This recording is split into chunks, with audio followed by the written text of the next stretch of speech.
China, a warning it is not afraid of a trade war with the U.S. after President Trump announced plans to impose 100% tariffs on Chinese imports and new export controls on critical software. However, the president also then softened his tone over the weekend, saying everything with China will be fine. Canada's foreign affairs minister will travel to China in a matter of weeks in a move that could signal an easing of tensions between the two countries, locked in a diplomatic standoff. A handshake with the second most powerful man in China, Premier Li Chang. Those discussions will deepen. I will expect at the appropriate time to be meeting with President Xi Jinping. In a move that stunned the world, Canada has done the unthinkable. For generations, it stood shoulder to shoulder with the United States, tied by trust, trade, and shared ideals. But that bond has now been rattled. In an astonishing shift, Canada openly pivoted away from Washington, aligning itself with China. The decision sent ripples of shock through global capitals, leaving even veterans and diplomats at a loss for words. What could push such a steadfast U.S. partner to embrace its greatest rival? And what does this mean for North America's alliances and the global balance of power? It started with a joke no one saw coming. When the Trump administration slapped a blanket 100% tariff on Canadian goods, everything from steel and aluminum to vehicles and timber. Ottawa was blindsided. The U.S. wasn't just a trading partner, it was Canada's closest ally, its biggest market, and the bedrock of its economy. But Washington's message was unmistakable. America first, no compromises. Faced with this, Canada had to choose: submit to U.S. economic pressure or forge a daring path toward independence. That choice was made in secrecy with a level of discretion rarely seen in Canadian diplomacy. Days after the tariffs were enacted, a small Canadian delegation quietly boarded a government jet bound for Beijing. Officially, the trip was about energy cooperation. In reality, it marked the start of a seismic shift that would reshape political and economic lines across the Northern Hemisphere. Reports later revealed China's offer was too compelling to dismiss. A sweeping strategic partnership including long-term purchases of Canadian gas, uranium, and agricultural goods, paired with massive investments in infrastructure and energy projects. In exchange, Canada would gain full access to Asian markets, a lifeline to offset the pain of U.S. tariffs.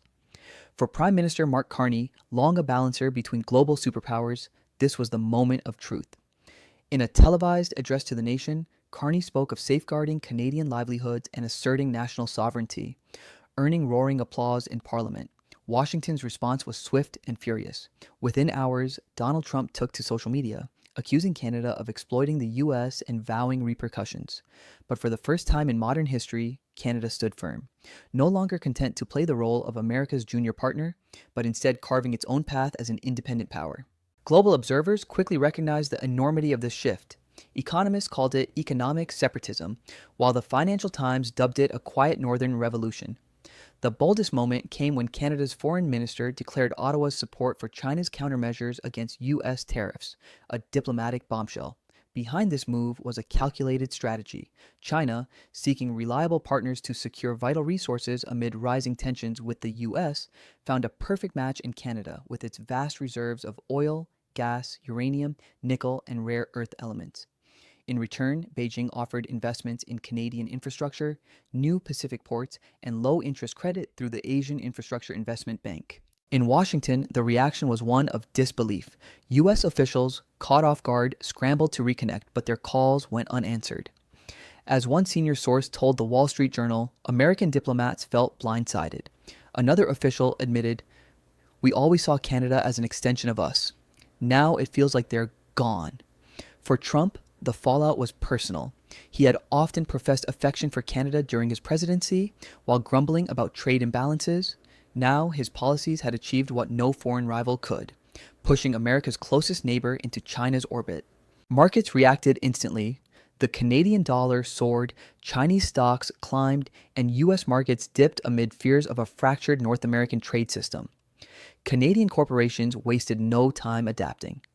Energy giants like Suncor and Barrick Gold began talks with Chinese partners for joint ventures, turning a geopolitical shift into tangible action. In Washington, outrage grew. Senator Marco Rubio branded Canada's move a continental betrayal, while Steve Bannon warned that Trump had unleashed forces beyond his control. Fox News accused Carney of selling out to Beijing, and pundits spoke of a new economic Cold War. Yet in Canada, the mood was one of resolve. Analysts framed the decision as self-preservation, not betrayal. As University of Calgary economist James Brown put it, Canada was done having its fate dictated by U.S. policy swings. This is not disloyalty, he said. It's maturity. In China, the move was hailed as a diplomatic triumph. The Global Times crowed that America's attempt to isolate China had backfired, isolating the U.S. instead.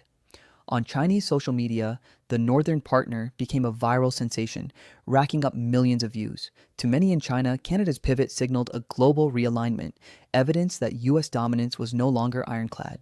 The ripple effects extended beyond trade. Within NATO, unease spread rapidly.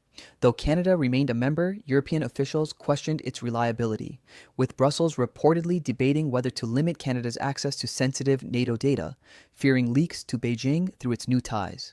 Still, financial circles saw opportunity. The Financial Post cast Canada as a bridge between East and West, but beneath the optimism lay a stark reality.